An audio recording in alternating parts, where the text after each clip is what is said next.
Sì, fare jogging no. È stata necessaria una precisazione ufficiale a integrazione dell'ultima ordinanza dopo che nella serata di ieri migliaia di persone si sono riversate in strada, in particolare sul lungomare di Napoli e di Salerno, avendo in qualche modo percepito ci fosse stato un via libera alle uscite. Le attività sportive, precisa la nota della Regione, sono incompatibili con l'uso della mascherina obbligatoria. Un invito alla responsabilità individuale è stato ancora una volta lanciato dal Presidente Vincenzo De Luca oggi a Salerno per l'inaugurazione di altri 24 posti letto di terapia intensiva nell'ospedale Ruggi. Chiariamo che non siamo tornati alla normalità.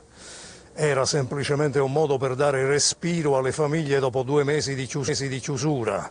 Se si determinano nuovi assembramenti, noi corriamo il rischio di vedere riaccendersi l'epidemia. I problemi nascono da provvedimenti sbagliati, commenta Stefano Caldoro, capo dell'opposizione di centrodestra in Consiglio regionale. Solo la Campania limita passeggiate, running e bici e lo fa imponendo fasce orarie, determinando affollamento e maggiore rischio sanitario.